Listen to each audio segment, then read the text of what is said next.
In the summer of 2017, a trio of antique dealers from the small town of Silver City, New Mexico, got a call to clear out the estate of a recently deceased couple. It was a routine job for them, sifting through a lifetime of accumulated possessions. But as they worked their way through the modest home, one of the dealers, David Van Auker, moved a piece of furniture and saw a painting hanging in a very strange place. On the wall behind the master bedroom door, positioned so it was only visible when the door was closed. The painting itself was a chaotic, powerful abstract, but its frame was cheap and ill-fitting. He almost dismissed it as just another quirky piece of art. But something about the raw energy of the brushstrokes felt strangely familiar. He took it down, and as he looked at it in the light, a wild, impossible thought began to form in his mind. He turned to his business partner and joked, "Look, we got our very own Kooning." But the joke caught in his throat, because as he would soon discover, he wasn't looking at a copy. He was looking at a long-lost, stolen masterpiece worth over $100 million, and he had just stumbled into the final chapter of one of the most baffling art heist mysteries of the 20th century. But before we start our story, smash that like button, make sure you're subscribed, and hit the notifications bell so you won't miss any of our new, incredible stories. To understand the immense value of the painting found behind that bedroom door, we must first enter the turbulent, revolutionary world of post-World War II American art. This was the era of abstract expressionism, a movement that catapulted New York City to the center of the art world. Artists like Jackson Pollock, Mark Rothko, and Barnett Newman were creating a new kind of art, bold, emotional, and non-representational. But perhaps the most celebrated and complex figure of them all was a Dutch-American painter named Willem de Kooning. De Kooning was a titan of the movement, famous for his aggressive, dynamic brushwork and his ability to move between pure abstraction and powerful figurative work. Between 1950 and 1955, he created his most famous and most controversial series of paintings, the Woman series. These were large, often unsettling depictions of female figures, painted with a raw, almost violent energy. Art critics were divided. Some saw them as misogynistic and grotesque, while others hailed them as masterpieces of modern art, a profound exploration of the human form. One of the most important paintings from this iconic series was a piece he completed in 1955 titled Woman Auker. It was a whirlwind of color and aggressive strokes, a powerful and challenging work from a master at the height of his powers. In 1958, the painting was acquired by the University of Arizona Museum of Art in Tucson, where it became the crown jewel of their collection, a priceless piece of American cultural heritage. And there it hung, safely, for the next 27 years. Our story now jumps to the day after Thanksgiving, November 29th, 1985. The University of Arizona campus was quiet. Students were away for the holiday weekend. Shortly after the art museum opened at 9 a.m., a man and a woman arrived. They seemed out of place. The couple's timing was impeccable. A museum staff member had to go upstairs, leaving a lone security guard stationed at the front desk. The woman struck up a conversation with the guard, distracting him with small talk, while the man quickly and quietly slipped past and headed up the stairs to the second-floor gallery. He walked directly to his target, de Kooning's Woman Auker. What happened next was swift, brutal, and audacious. The man did not bother with the complexities of unscrewing the painting from the wall. He had come prepared. He pulled out a sharp, razor-like blade. He quickly and crudely sliced the priceless canvas directly out of its wooden frame, leaving the edges of the painting still tacked to the backing. He then hastily rolled up the canvas, hid the rolled-up painting under his coat, and walked back down the stairs. He met his female accomplice at the entrance. The two of them calmly walked out of the museum, got into a rust-colored sports car, and drove away. The entire operation, from the moment they entered to the moment they left, took less than 15 minutes. By the time the security guard went upstairs and discovered the empty frame and the thieves and their $100 million prize were long gone. The aftermath of the heist was a scene of chaos and disbelief. The museum staff were devastated. The FBI was called in immediately, and a major investigation was launched. But the thieves had been ghosts.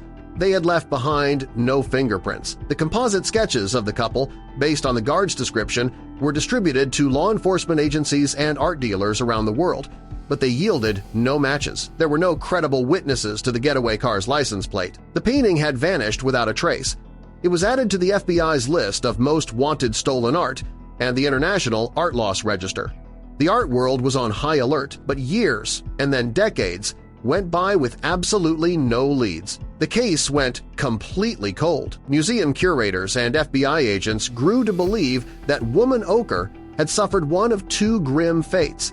It was either destroyed by the amateurish thieves during the theft or its handling afterward, or it was hidden away in the secret collection of a ruthless private collector, never to be seen by the public again. For 32 years, the empty frame of woman Auker hung in the museum, a silent, heartbreaking testament to the great masterpiece that had been stolen. Now, let's fast forward to August 2017 to the remote desert town of Silver City, New Mexico.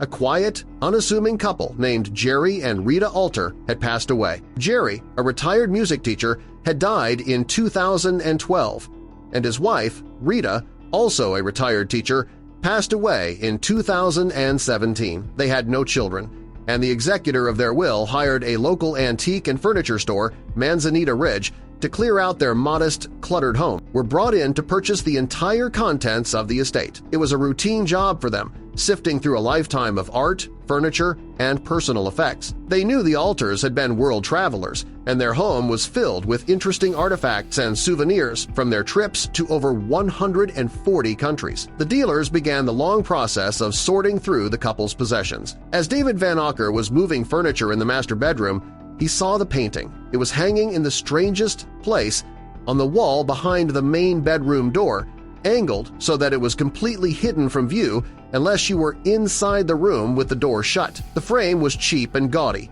but the painting itself radiated a powerful energy. He lifted it off the wall. It was heavy, and the canvas was tacked crudely to a board. He carried it out and placed it with the other items they were buying. It was just one of many paintings in the house, but something about it stuck in his mind. The aggressive, chaotic brushstrokes, the unsettling, powerful image. Later, at his shop, a customer pointed it out, saying it looked like a de Kooning. Van Auker, having some knowledge of art, agreed. He joked to his partner, Buck, "Look, we got our own de Kooning." But as he continued to stare at the painting, the joke started to feel less like a joke, a chilling. He quickly went to his computer and typed Willem de Kooning into a search engine, and the very first image that appeared was a news article about the 30-year-old mystery of a stolen masterpiece. The title of the painting was Woman Auker. Van Auker looked from the image on his computer screen to the painting leaning against his shop wall. His blood ran cold. The paintings were identical. The minutes that followed David Van Auker's shocking realization were a blur of adrenaline and disbelief. He, along with his partners Buck and Rick, immediately took the painting into the back of their shop and locked the doors. They were holding what was potentially one of the most famous stolen objects in the world, a piece of art worth an unimaginable fortune. Their first fear was for the painting's safety and their own. They hid the painting, and Van Auker began making calls. He quickly found the phone number for the University of Arizona Museum of Art. He spoke to the museum's director, who listened with a professional mixture of extreme skepticism and cautious hope. The museum had received countless false leads and cruel hoaxes over the past 32 years, but something about Van Auker's detailed description felt different, more credible. The museum's curator and a team of experts immediately made plans to travel to the small antique shop in Silver City, New Mexico. They brought with them high-resolution photographs of the original painting and, most importantly, detailed images of the edges of the canvas that had been left behind on the frame when the thief had crudely cut it out. This was the moment of truth. The painting was carefully laid out. The curator began to compare the jagged, cut edges of the canvas with the patterns from the original frame.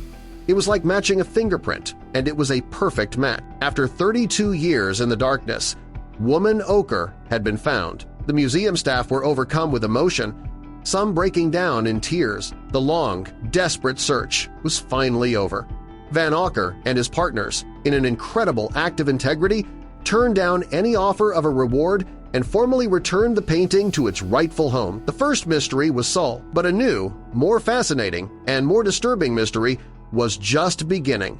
Who were Jerry and Rita Alter? Who were these two quiet, unassuming retired school teachers who had lived for 3 decades with a stolen $100 million masterpiece hanging behind their bedroom door. As investigators, journalists, and a documentary film crew began to dig into their lives, a portrait emerged of a couple who were far more complex and secretive than anyone had ever imagined. On the surface, Jerry was a talented musician and a former public school music teacher. Rita was a speech pathologist. They were intelligent, well-read, and by all accounts, devoted to each other. Their most notable trait was their shared passion for world travel. Over their lifetime, they had visited over 140 countries, often on long, adventurous trips to remote corners of the globe. They seemed like a pair of adventurous academics, but beneath this placid surface, there were clues that hinted at a much different, hidden life. The first major clue was a family photograph discovered by their relatives after the painting was found. The photo showed Jerry and Rita Auker at a Thanksgiving dinner with family. The photo was dated 1985, the year of the heist, and the location of the dinner was Tucson, Arizona, the very city where the museum was located. This placed them in the right city at the right time. The second clue was their car. The getaway vehicle was described as a rust-colored sports car. Relatives recalled that the Aukers did, in fact, own a red sports car around that time, but the most damning and surreal piece of evidence was not found by the FBI, but by the Auker's own nephew. While sorting through his late uncle's possessions, he found a self-published book of short stories that Jerry Auker had written. The book was called The Cup and the Lip, and one story in that book, a fictional tale titled The Eye of the Jaguar, was so chillingly close to the real-life art heist that it read like a confession. The story describes in intricate detail how an older woman and a younger man steal a magnificent 120-carat emerald from a museum. Jerry Auker had seemingly hidden the story of his own incredible crime in plain sight, just as he had hidden the painting itself. With all this evidence, a clear picture emerged. Jerry and Rita Auker, the quiet school teachers, were almost certainly the audacious thieves who had walked into the Arizona Museum in 1985 and walked out with a masterpiece. But the ultimate question remained, why? They never tried to sell the painting. They never bragged about their conquest. They simply kept it, hidden away in their bedroom for their own private viewing. Was it for the thrill? Was it a form of protest against the wealthy art world? Or was it simply the ultimate souvenir from their lifetime of adventures? Because Jerry and Rita Auker took their secrets to the grave, we will likely never know for sure. The final chapter of this story began after 2020, focusing on the painting itself. After being recovered, Woman Auker was in desperate need of repair. The thief's crude blade had done significant damage, and rolling up the canvas had caused the thick layers of paint to crack and flake. The painting was sent to the world-renowned Getty Museum in Los Angeles for a long and painstaking restoration. For years, a team of expert art conservators worked to repair the damage. In 2022, 37 years after it was stolen, the fully restored Woman Auker finally returned home. The University of Arizona Museum of Art held a triumphant exhibition celebrating its return. The empty frame that had hung on the wall for over 3 decades was finally filled once more.